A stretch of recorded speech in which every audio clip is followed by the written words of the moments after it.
Hi guys, it's Sunny. So for those of you who are new to my channel, I am a professional ballroom dancer and I've been in this industry pretty much my whole adult life. I have competed from the newcomer, amateur, all the way through championship professional levels.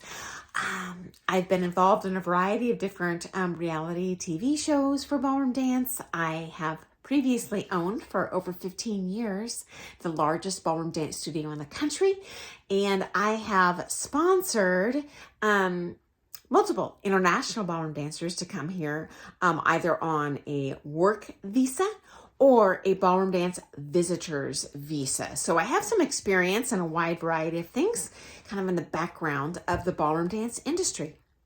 So today I'm here to share with you the dark side, the downside of working in the United States as a ballroom dance teacher. Now, are there upsides? Absolutely. Is it joyful? Yes. Can it be lucrative? Yes. Can it be awesome? Yes. Are you going to have a higher standard of living here than at home? Very likely. But there are challenges, there are downsides to anything. So I wouldn't want you to invest all that time and money into moving here to find that it was not your cup of tea. You don't want to waste your time, okay? And your hard work. So again, it's not all roses and ice cream here. There are definitely challenges, okay? So please consider the following things. Number one, there are no guarantees for success coming here to teach, okay? You might not be the amazing teacher you think you are. It's possible, okay? You're going to have an added challenge moving here from abroad, and that you're not going to be as familiar with the culture. You won't be as familiar with the language. And so it might not be as easy as you anticipate to build. And although you might be fortunate, your studio might be able to provide immediately a full clientele for you, but the reality is you're going to have to maintain that clientele. They can't do it for you. And in many cases, they might promise you the moon and stars, but when you go there, they don't have a full clientele for you, okay? There's no guarantees. And if you cannot end up making a profit for that studio, or at least covering the expenses of your wages, your benefits, the company's taxes, the admin staff, the cost of bringing you in, they're going to give you the boot. And the reality is, when you're here on a work visa, if that contract expires, if they fire you, depends on which country you're coming from, but usually you only have a couple weeks to get your keister back home. Okay, so again, nothing is guaranteed. Okay, to be honest, if you're not a popular teacher at home, don't waste your time moving here. You definitely won't be a popular teacher here. Okay. As a matter of fact, it's possible you'll be a very popular teacher at home, but your personality doesn't work well with the American culture. So don't make any assumptions coming in. But you can assume there's a reasonable chance you will be successful here if you have a kind personality, if you're a popular teacher at home. Okay. Next up, you might be frustrated in the admin staff when you work here, okay? If you're an employee, you're usually not booking your own lessons. You're going to be reliant on their front desk. You might not be happy with the number of lessons they're giving you. You might not be happy that they're making booking mistakes. You might not be happy that they're making mistakes on your taxes. I certainly encountered this on a work visa. Now, I did fully compensate this pro for any of the mistakes that my staff made financially, but they were angry, understandably. So don't expect things to run smoothly here, especially if that studio does not have a ton of experience in sponsoring people on international work visas. Certainly if they do not have a ton of experience in maybe having employees. Maybe all the rest of their people are leasers, which is the most common way that studios hire teachers here. Though if you're here on our international work visa, that's not legal. You must be hired as a legit employee. Also expect mistakes if they have turnover in their staff, okay? Because there will be turnover. People tend not to work, especially admin staff, in a single job forever. So you are going to have some challenges there in terms of bookkeeping, booking your lessons, this sort of thing, okay? Next up, you are probably going to work hard if you come here because you have to make that salary requirement for that studio to legally maintain you here, okay? So that means you're not going to be working 10 hours a week. If you can only work 10 hours a week, they're probably going to send you home or not renew your visa, okay? So expect to work long and hard. So if you're an older teacher, if you have physical impediments that are going to not allow you to teach full-time, don't bother moving here. You're not going to be able to stay. Okay, you might be able to make a decent living, but your studio is not going to be able to afford to keep you. Okay, because they also have to guarantee you the same benefits they would afford any other employee, like your health insurance, and that is very expensive here. Okay, so you might also be. So you're going to be tuckered out. You also might be frustrated by the terms of your contract.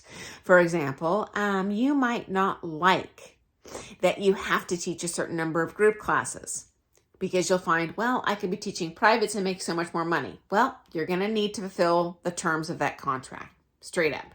And even if it's not in your contract, if you don't meet your employer's minimum expectations, I have bad news for you. There's 10 other couples chomping at the bit to take your place. Okay. So you are replaceable. This is a reality. So you aren't necessarily going to have everything going your way all the time when you come here to teach. Okay. You are going to have to march to the drum of the beat that studio owner sets for you. Okay. Next up, you might be frustrated about your pro-am fees. I had someone come in and really want to take all that money for themselves. And as a studio owner, A, that's not legal. B, do not ask me to break the law for you. C, I am liable as the employer if you cheat on your taxes in any way. So do not put me at risk by you being greedy and dishonest. Just jump through the hoops, do whatever is legally required, okay? Also know that, I still have to pay your benefits, even if you're out of town teaching pro-am not in my studio. Anywhere you're making money in the country, I'm liable for those taxes, okay? And you don't want to endanger that employee's ability to rehire you or anyone else. And if I find out, I'm probably not going to be real willing to renew that contract. And I'm probably much more likely just to give you the boot and bring someone else in who's not going to put me at risk, okay? Now, honestly, there's a bit of a loophole. I have known of people that are not American citizens, okay, that have sponsored people on international work visas that are willing to allow things under the table. I just don't think this is a realistic expectation of an American citizen doing this. I don't know any who have done that, so don't come in with that expectation that you're going to be able to do stuff under the table like you do in your own home country, okay? Next up, you need a thick skin, okay?